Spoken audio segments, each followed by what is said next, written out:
안녕하세요. 대연 멘토 김정재입니다. 오늘 같이 알아볼 기업은 이 꿈비라는 기업에 대해서 같이 알아볼 건데요. 이 꿈비가 이제 서서히 정치 테마주로 나아가지 않을까 이 부분에 대해서 함께 이야기를 나눠보고 싶고 또 이 꿈비의 앞으로의 시나리오는 어떻게 될지 그 부분에 대해서 함께 이야기 나눠보겠습니다.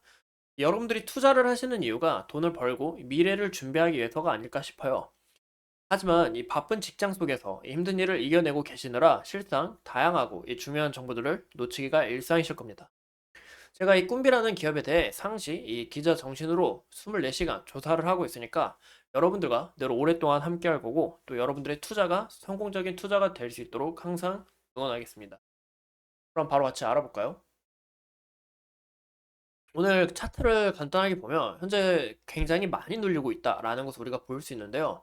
이 추세로 봤을 땐 상승 추세는 아직 완고하다라는 거 좀 장기적으로 보면 단기적인 추세는 깨졌을 몰라도 단기적인 추세를 봤을 때는 아직 깨지지 않았다라는 것을 우리가 좀 눈여겨볼 수가 있습니다.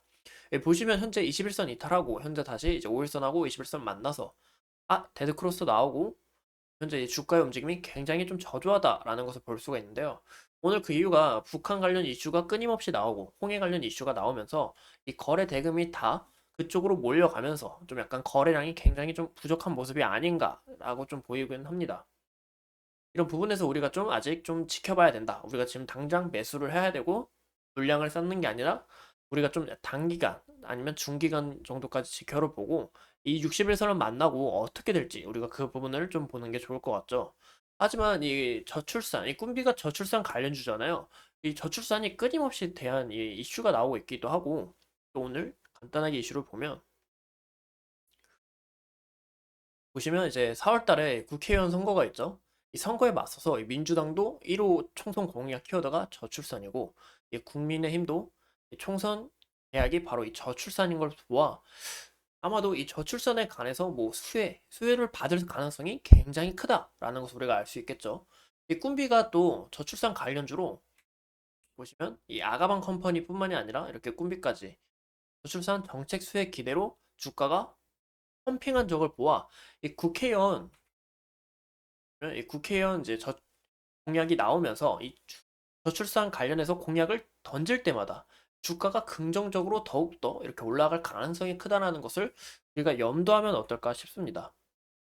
여기 보시면 이 이야기가 아이를 낳으면 월 100만 원을 주겠다. 이 지원책이 8월 달에 나온 이슈. 8월 중순쯤에. 8월 중순에 나온 이슈인데 그때도 주가가 펌핑했었고 또 최근에도 이 저출산 관련해서 이슈가 나오다 보니까 또 기대감이 나오다 보니까 거기에 대해서 주가가 올랐던 모습을 우리가 볼 수 있습니다. 이런 부분에서 우리 꿈비 아직 눈여겨봐야 된다라는 것을 참고하시면 좋을 것 같고 여기 보시면 이 꿈비 관련해서 이 저출산 대장주가 또 있죠. 이 아가방 컴퍼니가 아닐까 싶은데요.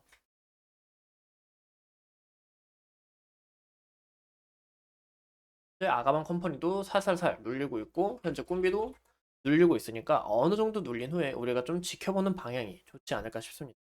현재 이 단기적인 추세는 깨졌지만 아직 장기적인 추세는 완고하고 이 60일선 만날지 안 만날지 아직 봐야 되고 60일선까지 이탈하는지 봐야 되기 때문에 우리가 좀 눈여겨봐야 된다라는 거 참고하시면 좋을 것 같고 보시면 저출산 관련해서 이슈가 끊임없이 나오고 있습니다.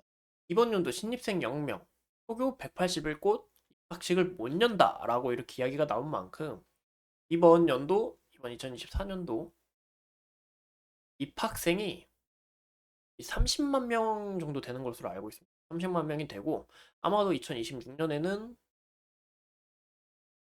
20만 명으로 떨어질 거다라고 이야기를 하고 있는데 이런 부분에서 이 꿈비가 수혜를 받을 가능성은 굉장히 크고 이슈가 끊임없이 나올 수밖에 없다라는 것을 알 수 있죠. 만약에 그럼 저출산 관련 이슈가 안 나와. 만약에 안 나와요. 저출산 관련 이슈가 안 나오고 뭐 출산율이 늘었다. 출산율이 어느 정도 회복이 됐다 해도 꿈비가 수혜를 받은 가능성은 굉장히 크다라는 것을 우리가 좀 염두에 두면 어떨까 싶은데요. 이 꿈비가 또 이제 엔젤 산업으로 관련 테마가 있죠. 그래서 이렇게 출산율이 늘어나게 된다면 꿈비를 포함한